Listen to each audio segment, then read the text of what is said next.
This is the Demystifying Mental Toughness podcast, hosted by David Charlton, and you're listening to this podcast to help you build your own mental toughness, so that you can support other people or your clients better. Either way, you will learn more about developing this plastic personality trait that all but guarantees that you will perform better and lead a more prosperous life. I hope you're enjoying the beautiful weather wherever you are. Certainly, as I record this episode, I'd rather be outside relaxing in the sun right now than being in my recording studio, or spare room in this case. It's very hot. It's almost Mediterranean-like. Long may it continue.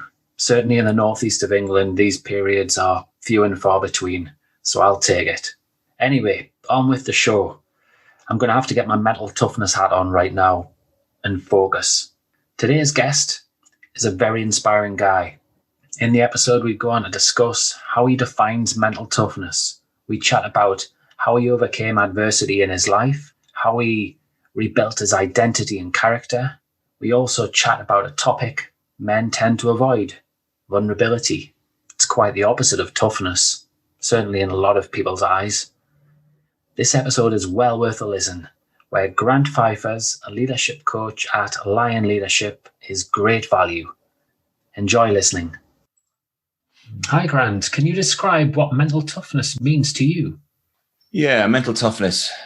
I would say for me personally, it's about the state of mind. It's about getting your thoughts in the right order, thinking about the right things, thinking about positivity, and not allowing whatever you're going through, not allowing the situation that you find yourself in, if it's extremely challenging, to weigh heavily on you or to take you in a direction that you don't want to go with regards to your thoughts. Because I firmly believe that our thought life and how we manage that is the root and the foundation to everything that we do. Now, if we're thinking positively, if we've got that positive mindset, then we're more likely to deal with the negative, deal with the adversity, deal with the challenges in a better way. So mental toughness for me is all about how I think and how I manage some extreme opposition or challenges with my thoughts. And that over time has built up. And so there are maybe phrases or words that I use that I bring in to encourage myself or to get myself back on an even keel, or to reestablish that equilibrium or balance that I had prior to that sort of element of trial or testing time that came. So mental toughness, yeah, it's all for me about the mind and about thoughts and about how I position myself through that time of adversity. I completely agree. I'm interested, though. You mentioned there about little phrases you might say to yourself. What do you want to share with the listeners? Yeah, happy to. They're all uplifting, so they are empowering. So it's about how I see myself. I'm authentic. I'm encouraged. I'm empowered. I'm equipped. I'm enabled. I can go on and do anything. It's those positive quotes that affirm who I am or affirm my identity. I'm a good husband, a good father, a good leader or a great leader. So it could be that a specific area may occur, or maybe I may be going through a specific challenge that is very personal, but then I will take myself back to actually, well, who am I? What's my identity, and how am I created and made, et cetera, et cetera. So they're all life affirming, powerful words that build me up, that get me through this. So things like, this isn't going to last forever. This is only just a moment in time. I will come out of this stronger and better off than I was before. So it's those passages, I suppose, things that I've sort of accumulated by way of sayings over the many years, and things that I've heard and quotes that I've heard that I may come back and just recount, that I've written down maybe. And I will look back and think, actually, this moment in my life that I'm going through is incredibly hard, but this is related to a episode in my life. So I know that there's some things that I've written down, maybe the things that I've learned from the past, maybe similar circumstances that I can go back to and speak out. I'm a big one for talking out loud and speaking out loud. So verbalizing what you're going through, getting it out there. I read, much to the annoyance of sometimes my family, I read out loud because I think there's a correlation to how we absorb information when it comes out of here, our mouth, and goes into our ears and to our subconscious. By verbalizing something, I believe if it's positive, then it's going to bring life. So that's what I do. I look at the situation and I speak life to that situation. If it's negative, obviously I speak life. So that's something that I've built in and I use a lot. I love that. Like you say, you will be popular in your family. If you read it aloud. I saw it on the train not so long ago, and there was this chap reading out loud on the train. I said, "You go for it, guy. You go for it." I think I mean, we get really irate when we have our space invaded by noise, especially on the trains. And especially on public transport, when you can hear people on the phone or their music's playing. But this was something different. This was actually, I was getting involved. I was jumping into the situation he was in. He was reading a fictional book, and I was listening, and I was thinking about and positioning myself in that story as he was reading it. And I was absorbed in that process. And for me, it was wonderful. And it brought me back to the times as young children when we were at primary school and the teacher was reading, it was story time, and the teacher was reading out loud, and we sat on the carpet completely mesmerized by this teacher and the expressions and the characters that she portrayed, the languages and the accents, whatever it might have brought into play. And I love it. I think when I read out loud, when I verbalize and vocalize stuff, I can add character, I can add emphasis, I can add powerful. I can turn a word that may not be powerful into something that's powerful. And yeah, I get taken away and carried away in a story by doing that.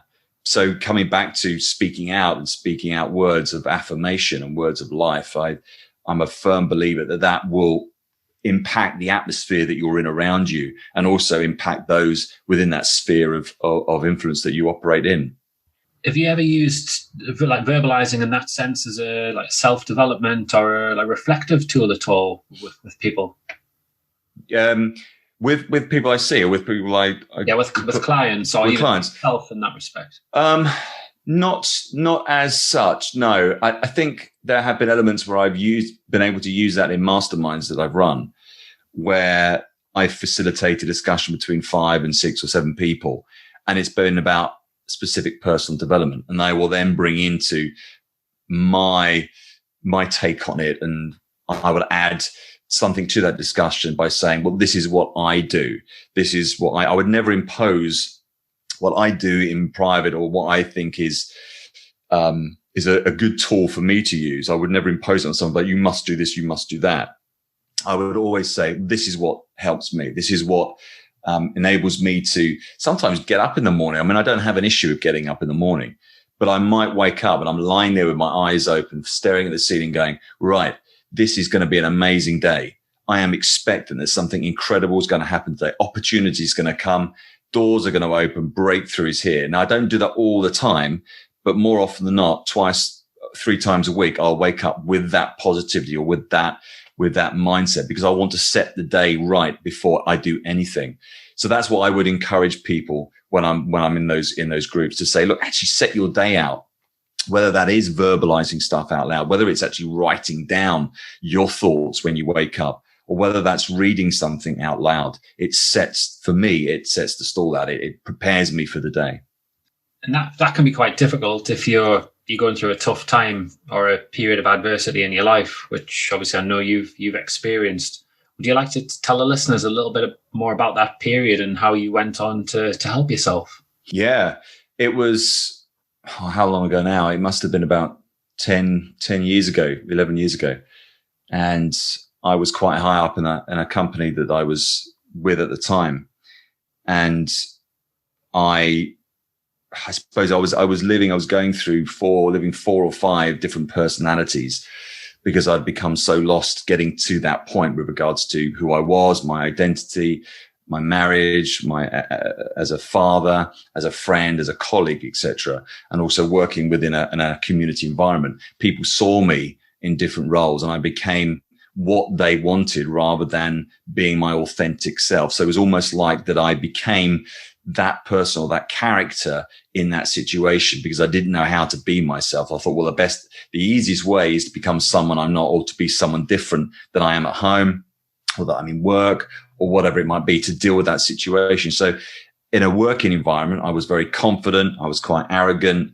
I would walk into a room expecting that people would stop and listen to me. So there was ego and pride were very sort of high up on the scale. I was a very proud man at that time.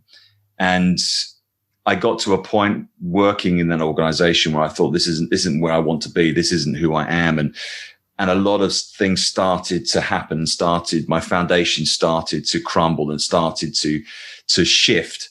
And that was really disturbing. I can recall a time in that organization where I stood up in front of a few colleagues and said, I'm untouchable. You know, that arrogance and that conceitedness, or that belief that I was someone I wasn't, or someone better than I wasn't, soon paved the way to my life taking a dramatic turn. And literally, this was the bizarre thing. Literally day or maybe 2 days later, I was struck down with an illness that still today, I have no idea what it was. I was literally crippled with like flu type symptoms. I can remember saying farewell to my best friend and his wife at the time. They were off to Australia. They were emigrating out to Sydney. And I can remember going to see them, and I just felt absolutely awful. And then the next 2 weeks, it would just spiraled. So, of course, you take yourself off to the doctor because you have no explanation to what is going on, and you want answers because, there isn't anything that points to, well, you've got this or you've got that.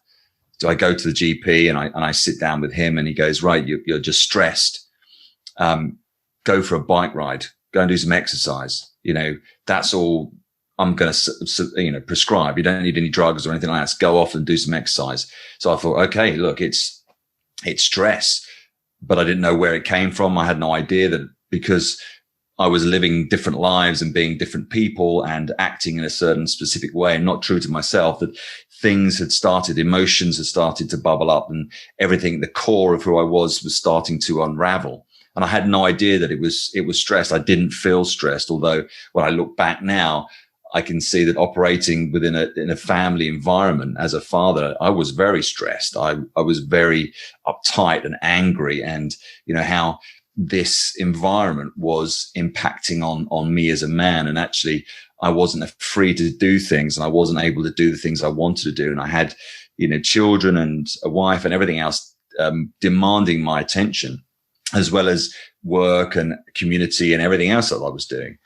So I go off and I say to the GP, thank you very much. And I start to exercise, but I didn't pay much attention to that.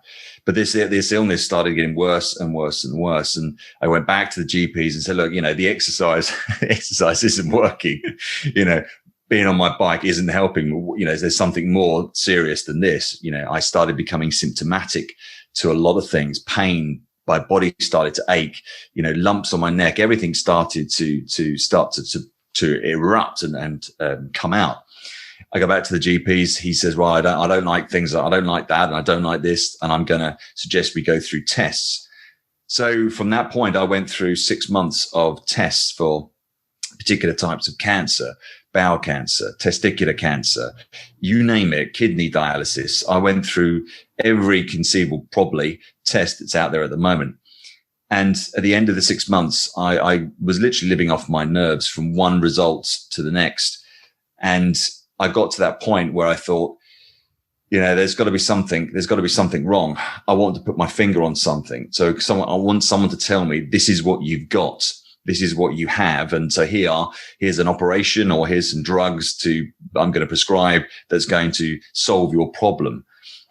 And I can remember getting to a point where I got to such a low point. I went to see a specialist in a sexually transmitted disease unit in a local hospital. And I'm thinking, I sit there waiting for my appointment in this reception, and I'm looking around the walls, and there's posters of AIDS and venereal diseases and STDs. And I'm thinking, what am I doing here? What has got me to this place where they are actually out of all ideas and they're sending me all over the place to try and find what the problem was. And I can remember getting in front of this consultant and him looking at me and saying, what is it I can help you with? And I said, I don't know why I'm here. I have no idea why I'm here. And I had, I suppose at the time, a very, very small faith as a Christian. I'm not a religious person as such, but I had a very small faith and an understanding of who God was. And I said to the consultant, look, I'm a Christian, and he put his pen down. And that was the point where he said to me, look, because you've spoken about it, because you brought your faith into this conversation, I have then the permission to talk back to you about it. So he put his pen down and he started talking to me about specific areas and actually, you're here because of this, because of that. But what he said was very profound. I can't remember all of it, but he gave me 4 F's and they were like finance, family, focus, and I can't remember the other one, but they were all pertinent and very relevant to me. It was almost like a light came on at that very moment. I'd got so low in my life that I needed some stranger to be able to see the potential, to see what was in me, to see that there was nothing wrong. And actually all I needed to do was recalibrate and actually get back and start to find and explore who I was as a man, as a husband, as a father, as a friend, as a colleague, etc. So I left that clinic. Literally, I couldn't, but it was almost like my life had changed in that very second. I went skipping from that appointment.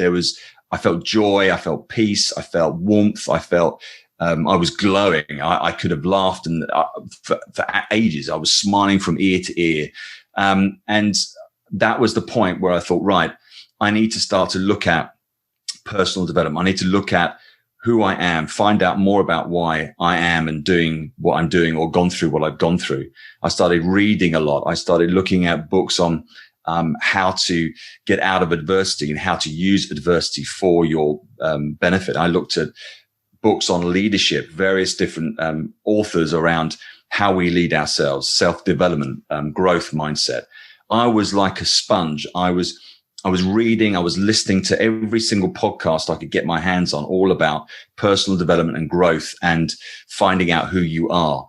I was talking to friends and family members, and also I had a real insatiable appetite to get in front of people that maybe before I would have not even had the courage to talk to or to position myself in front of, thinking, I want to know what you know. I want to be where you've got, I want to be where you are now. I want to understand how you've got to this place. I was absorbing everything and I wouldn't stop until I found actually this is who I am. Yeah. I turned to the Bible. I turned to books like that have, truth, that have, affirmation and confirmation as to who I am and who I was created to be. Because in essence, for me, it was about, well, who am I?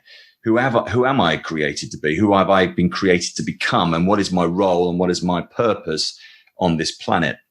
And when I started to dig more deeply into that very fact of, okay, well, what is my purpose? Things started becoming a bit more clear about where I'm going, my direction.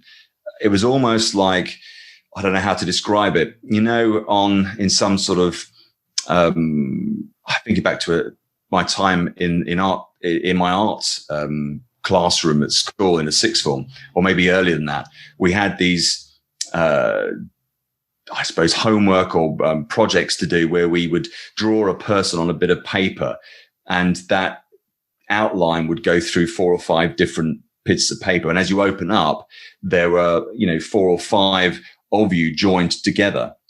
And it was almost like that this harmonica, this harmonica is the wrong word. This, what's the squeeze box, the old, in the 70s, music was played on this squeeze box, and you'd basically open it up to allow more air to come inside, then squeeze it tight in order to push the music out. Where it was almost like I'd been living in this expanse state. So 5 different characters all linked together. And as soon as I started to delve deeper into who I was and to find out who I was as a man, it was almost like that this started to come together. The focus was becoming more defined. This air, this, I suppose, 4 or 5 different characters, silhouettes, became one silhouette.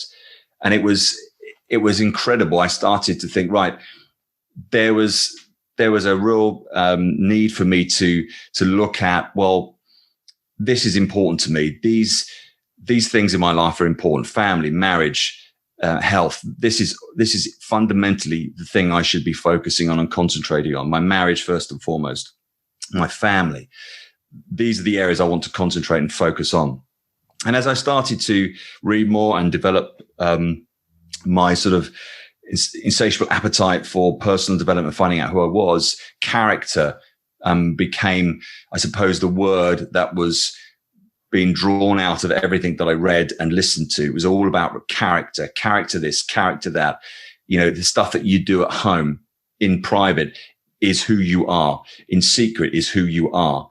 And that was flipping powerful to me. It was almost, right, I want to be who I am at home, outside, in business. I want to be the same in every environment I walk into. I want to be authentic. I want my character to be refined. I want my character to be at the very core, the essence of who I am as a man. Integrity came from that. Honor came from that. Respect, resilience began to build through that process. But it all was based on character. If we don't have character, we're nothing. If we don't have character in our life and what we say and do and how we react and connect with people, then we're living a very shaky life. And I think for me, because of lack of character, because I didn't have a character, because it was completely, I suppose, in tatters, I had to rebuild that character. And for me, that was at the very core of what started this process of getting to where I am today. This is a short advertisement introducing the sponsor for the show, Chimera Sport, who produce a range of sportswear and equipment to help enhance performance and recovery, reducing injury occurrences. And as someone who has had long-standing back issues, I've personally tested some of the garments and I've been more than happy with them.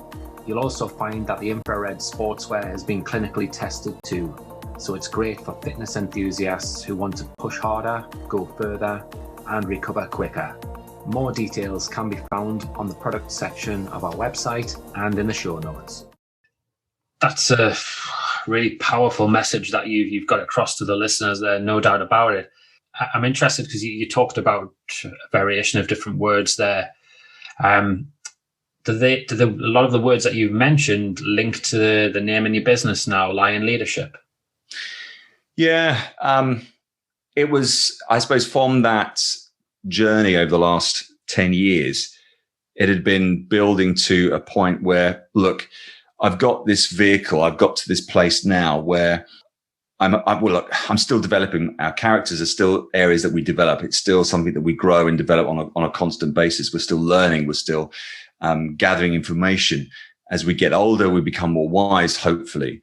But that for me was the place to start. And I felt, look, there is something bigger than just me getting to a place of healing, whether that's emotional healing, physical healing, whatever it might be. There's something more pertinent, more relevant to this journey. There's a reason that I've gone through this and come out the other side stronger. I said this earlier on in one of the phrases I use, stronger and better off than I was before. There's a reason for this. Now, it was very evident that there are a lot of people around me that were going through or about to go through similar situations or had gone through certain situations whereby they had their very foundation shaken or the rug pulled from underneath them. And I felt, look, if I can help another person, at least one person, prevent them from going down the path that I went, to help them understand the importance of character in everything that we do and say. So what we speak, what we listen to, how we act, how we treat people. If I can help someone, at least one person, find their true self, to find their true identity, to have character at the core of everything that they do, knowing that no matter what they come up against, if that is firmly rooted, if that is built on a solid foundation, then they can overcome all things. They can get through, and they can go on and do better things. Our character, if we go through those times, if our character is solid, and if it is consistent, and if it is true, then we can get through anything. We can overcome anything. And I thought that there's an idea here. There's a vehicle for this. People around me that I'd met, someone that I'd sort of got back into contact with, said, you should do something with this. You should make it into a business, or into an opportunity to train people, train organizations. And I tried a couple other things before that. Started a couple of businesses. One was a concierge company, but it wasn't for me. It wasn't where I wanted to be. It wasn't where I thought I could add value to. And it wasn't really going to use what I'd been through. I believe that the journeys that we go through are for a reason, and we use those to not just propel us forward, but help others around us get them up and bring them forward. And our life and our journey can be such a witness of good for others and encouragement for others. So I thought, okay, great. I have no idea how to start a business around this. So here we go. And I was asked to present to 10 or 12 business people in London this very thing about developing leadership character. What does that look like? And he asked me to build a program for his specific team. So I thought, okay, I've never done anything like that before. I took the challenge and I built it over a few months. I put it together. I presented it to his team. And at the end of that, I suppose it was 3-4 hour presentation, the response was overwhelming. I couldn't have even dreamed of what would have come from that. I left this office in Holborn very much like I walked out of that consultancy in Kent, just skipping and laughing and just full of joy, knowing this is it. You know, when you finally do the thing that you should be doing, when you're walking in the very I suppose not calling as such, but the very thing that you should be doing, that you're created for, everything starts to flow, and there's joy, and you just know inside that this is the very thing that I should be doing. And so I built the business from that. It grew. I didn't know what to call it. Many people said, you're a lion, Grant. When you walk into a room, you don't roar, you don't impose yourself, but there is a presence about you that people stop and they look and they listen without you doing anything or being anything. There's no ego, there's no pride. You walk into that room and it brings change. And a lot of people said lion, but you'll know this. We've got this dream of a specific car and a color and a car. We start to see those cars all over the place. We start to recognize that on adverts and billboards, and we're drawn to this image, and I can't remember what it's called in our brains, but there's an element or part of that will bring you back. And you'll start to see images of the very thing that you want. And you'll then start to, or your body or your mind will start to build a path to get to that place for you without having you to do anything to get there. And I just kept seeing lions. So I just thought, right, I'm going to call it the Lion Leadership. And it's been the last 2.5 years, 3 years, it's grown into something that it is about empowering others. It's about helping others pursue and realize their full potential.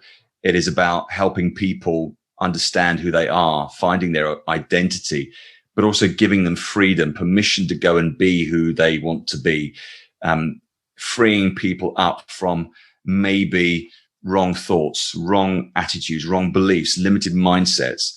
It's been able to give permission to people to say, you can do this. You can achieve anything. You can do the impossible. You can go on and be this person. You may be 40 or 50. You may be entering your second half of your life, but you can do this. You can be this person. This is who you are created to be. And not just maybe those are middle-aged. And I think, as I said to you at the beginning, I had that opportunity recently to go and speak to over 200 pupils in the year 11 at a local secondary school. And I was asked to come and give some inspiration around leadership. And it was quite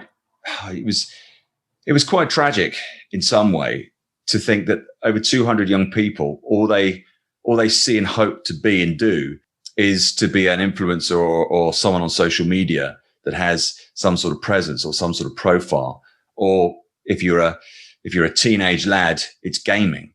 None of these young people, according to the careers advisor at this particular secondary school, said, do they have a passion for something? And when I was speaking to them, I asked them a question. How many of you see yourself as leaders? Only one person had the courage at the back of the hall to put their hand up. And of course, your peers around you, you don't want to be vulnerable. You don't want to make yourself look like a fool in front of your friends, especially at that age. But then I asked another question.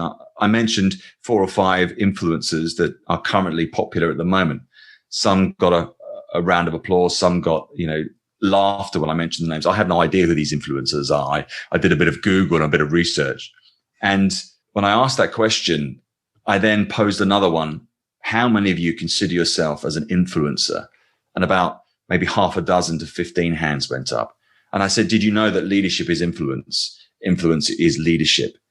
And as soon as I said that, they started to listen and engage. And I went on to talk about being uniquely created, looking at them, giving them eye-to-eye contact to know that actually what I'm speaking about, what I'm saying is I mean, and I'm not just saying this just to, while away the time. I said to them, you are all uniquely created for a specific purpose in this place on this planet. You have full potential to reach. You have passions and desires to pursue and go after. You have permission to do that. And when I started saying that, you could see the light coming on. You could see that they were leaning forward in their chairs and engaging. I don't think anyone maybe in that room had ever been spoken to like that, had been told that they were unique in some way. Because obviously, as you and I know, we can grow up and we can become adults and we can become professional people. But if our childhood and if our previous years looked very much like a finger of accusation or a finger pointing at us saying, you're not going to do anything, you're not going to achieve something, and written off, that can have a detrimental effect on our progress and who we are and who we become. So that for me is at the very core of what I do, being able to encourage people, equip people and enable people to go on and do and be what they were created to be and do. It's hugely powerful, that is. It reminds me, in the mental toughness work that I do, you've got Professor Peter Clough, who's done a ridiculous amount of research globally in the area. And he talks about being comfortable in your own skin, in effect, is someone who's mentally tough. So, and this is where people often get mental toughness wrong, because they just assume, in effect, it's someone who's able not to get distracted by things and they just get their head down and, in effect, grit their teeth. But there's a lot more to it than that. When you're talking there about vulnerability and having to really look yourself in the mirror, that to me is mental toughness. It's because, let's face it, to do what you've done there, you've had to take a risk, haven't you? In some respects, you've had to learn from your mistakes and expose yourself and put yourself in a very vulnerable position. Yeah, I think vulnerability is something, especially guys, where we don't want to expose ourselves in the sense of our emotions and actually what's in our heart and what we're carrying. And so many guys that I speak to, so many men that I speak to, find it a weakness to expose themselves personally and vulnerably and be emotional. And actually, for me, that's utter rubbish. Vulnerability is strength. If you're able to show vulnerability, it shows strength. If you're able to show your weaknesses, allow your emotions to be exposed in a way that you are being true to yourself and being real to yourself, that is such a strength. And I think we need to be able to turn that around and actually break that. And I love the title in your podcast, Demystify, just to remove all the mysterious stuff, jargon, words, attitudes that operate around vulnerability. Our female counterparts, our wives and our girlfriends and those, incredible women that we work with have this ability to wear their heart on their sleeve, to be true to who they are, to talk about what they go through, to be open and honest and in front of their peers and their friends as well. I suppose from a guy's point of view, it will be weakness, but actually it's strength. And then what they're showing their peers, what they're showing their friends is actually, I'm okay with who I am. I'm okay with being vulnerable and exposing myself in front of you because I know that you will respond in a way that will encourage, empower, and also, there's an empathy that actually they have that we need as men to be able to move forward and grow. So yeah, being able to stand in front of the mirror and say to myself, right, I need to change. I need to do this differently. I recognize that this is an issue in my life, or that this is a flaw in my life. And I need to do something about that. I need to, whether it's speak to someone about that, whether it's to read something on that, whether it's to write about it, because I blog as well as I write, as I journal as well. If it's whatever it might be, I get it down on paper. I talk to friends. I talk to guys about it. I'm very open about talking about emotions and vulnerability and the very thing that actually, could come to undermine us or challenge us, that so often we sweep under the carpet, so often that we're not prepared to deal with the issues in our life. So many times we're not prepared to go to those dark places and shine a light on them, or allow that light to be shone on that dark place and deal with that. We'd rather keep that over there and not deal with that and not confront it, whether it's past issues, whether it's bereavement, whether it's grief, whether it's relationship breakdown, whether it's a loss of job, whatever it might be. We just leave those dark things. We box them up and we can't, compartmentalize everything. Where I love the women where if you take, I can't remember who it was, if you take the lid off a woman's head, there'll be connection to everything, wires going everywhere, but all connecting. With a guy, you take the top of our head, everything's in boxes. We compartmentalize, we break things down. And I think if we could just understand a bit more about how a woman's mind works and how they deal with things, I think as men, I know we're wired differently. I know that we break down things differently and we assess risk differently. We approach challenges and tasks and obstacles differently. But if we go back to emotion and vulnerability and actually learn from the women around us as to how that is strength and how we can harness that and embrace that and work with that, I think as men, we wouldn't be dealing with the things that we deal with as much as we are. I think the rate of suicide in men will be drastically reduced. I think if men can learn to be vulnerable, if they can learn to stand in front of the mirror and be naked, not just in the lack of clothes sense, but emotional, and actually saying, okay, this is who I am, and break it down and be willing to learn from our mistakes and not see our mistakes as, well, we don't talk about them. Learn from our failures, build on them. I think we would be in a much better place. So I have to agree, when often our egos can get in the way, can't they? Yeah. And then I suppose you've got that whole thing about fear and whether you're trying to protect yourself or sometimes protecting other people by not having those difficult conversations because either you don't know what to say or you don't want to hurt them. It's complex, but I agree with the messages that you've given there are fantastic. I could talk about this topic for hours and hours, but I'm aware of time. And to try and sort of break this down now, are you able to give the listeners their 3 takeaways from your experiences from your work and how they can overcome adversity in their lives? Yeah, I think embracing fear is something extremely powerful. If we learn to embrace fear, see it as false evidence appearing real, and we use that as a fuel, as a platform, we can go on and achieve great things, because fear cripples us, can cripple us if we allow it to. Fear can get in the way of everything that we do. If we listen to the wrong voices, if we listen to the wrong things, if we listen to the things on the media and news, if we allow fear to become all-consuming, it will stop us growing and reaching our full potential. So that one of the takeaways would be to use fear, to see it as, recognize it. It's there. It's not going to go away. but overcome it by using it, by speaking at it, by embracing that and saying, right, I'm going to use that. I'm going to use you, and I'm going to harness you, and I'm going to take and turn that around and use that for my benefit. It's going to move me forward. So that would be one of the takeaways, would be embrace that fear, because I was consumed with fear, but I allowed it and I used it to push me on and drive me to start new things and do new things. And the more I've done that, the less fear I have. When fear comes, I almost laugh at it, because I know it's there to challenge me and help me move forward. It's an aid to go on and do something great. Another takeaway would be get the right people around you. Get people that have maybe walked this journey already to counsel you, to be accountable to talk to. When men and women have gone through stuff in their life, they have life experience. They have answers to situations, solutions to situations that you may face or you may be facing. So surrounding yourself by a great council of wise people, great leaders, men and women.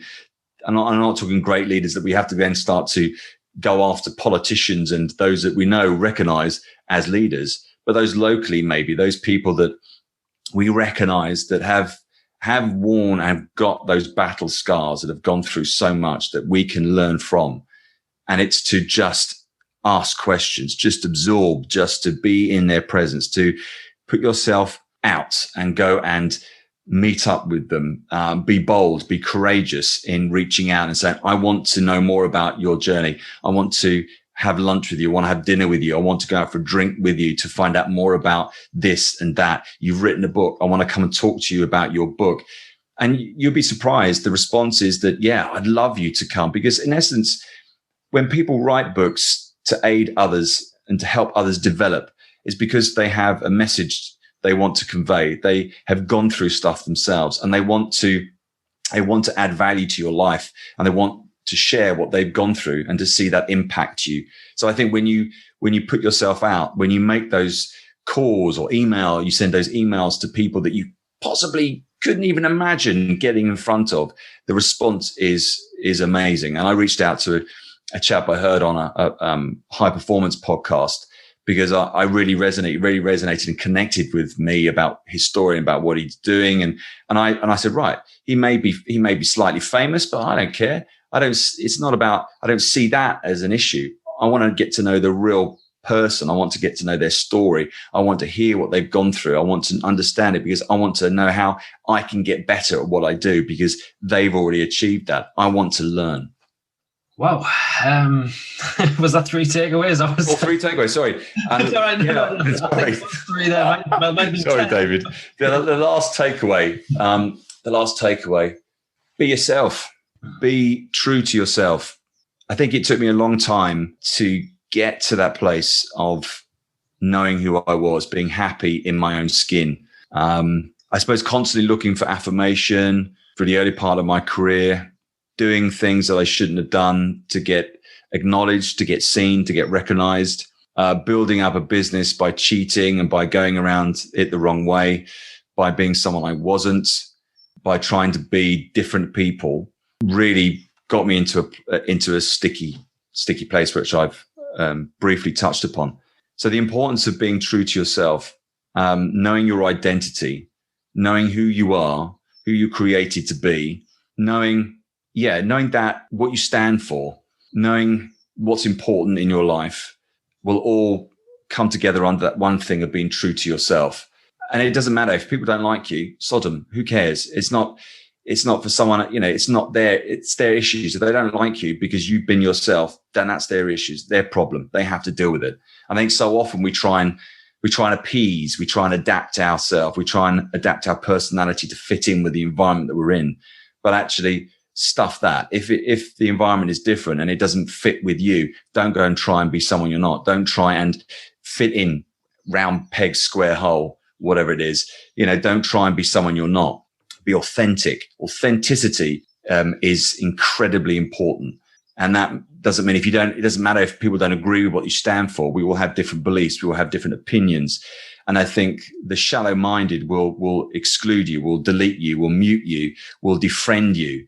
But I think get yourself, surround yourself with people of different opinions, keep learning, be true to yourself.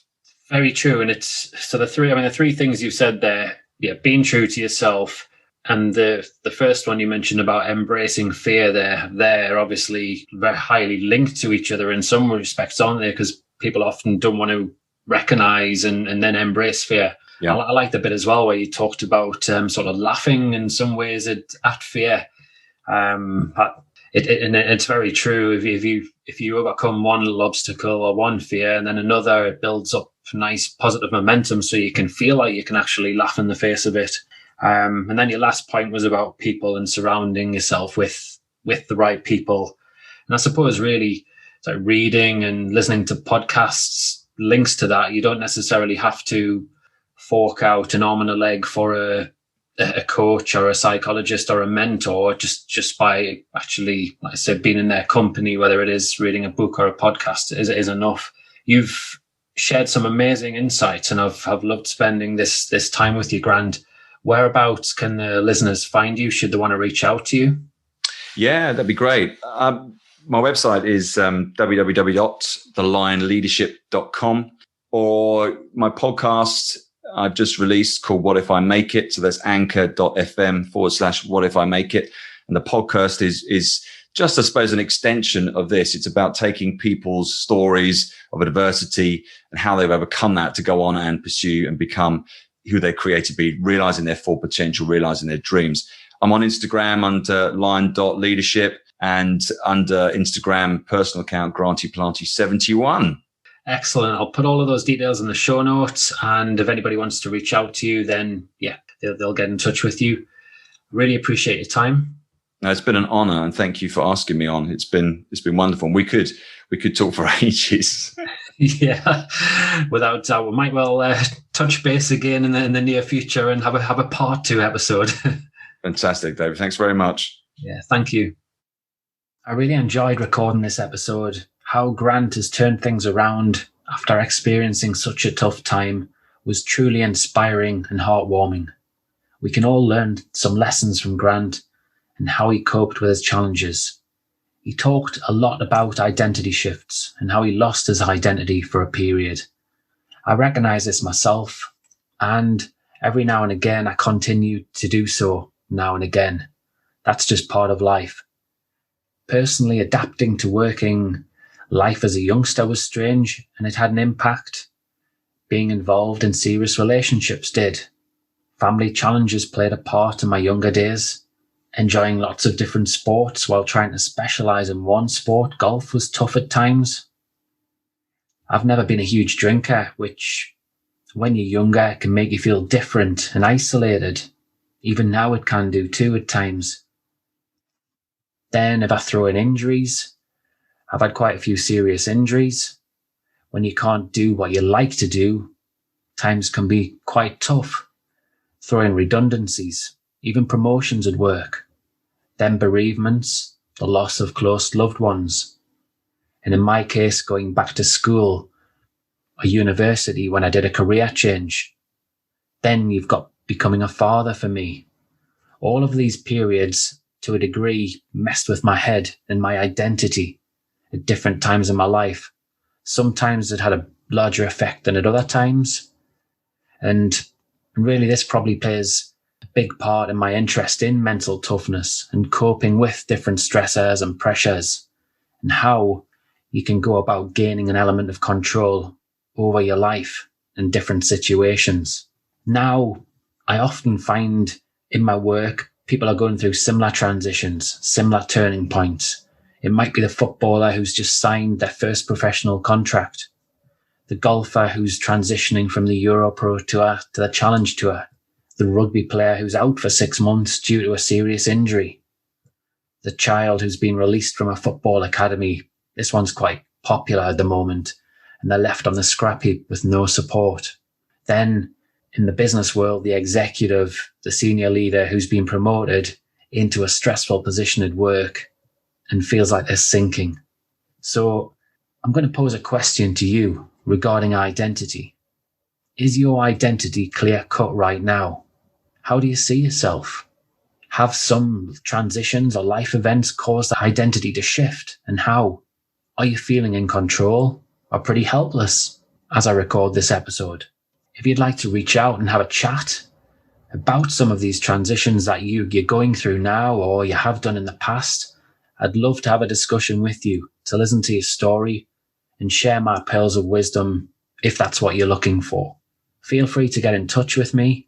My contact details are in the show notes and my email is info@sport-excellence.co.uk. Enjoy your week. If you enjoyed this episode of the Demystifying Mental Toughness podcast with David Charlton, do check out my website, sport-excellence.co.uk, and my online sport psychology resources. The Sport-Excellence website has essential resources for anyone looking to build their own mental toughness or the mental toughness of their athletes or teams, or if you want to achieve peak performance more often or optimal functioning. The Sport Excellence website has everything you need to keep moving forward and thrive. So go on, head over to sport-excellence.co.uk to find out more.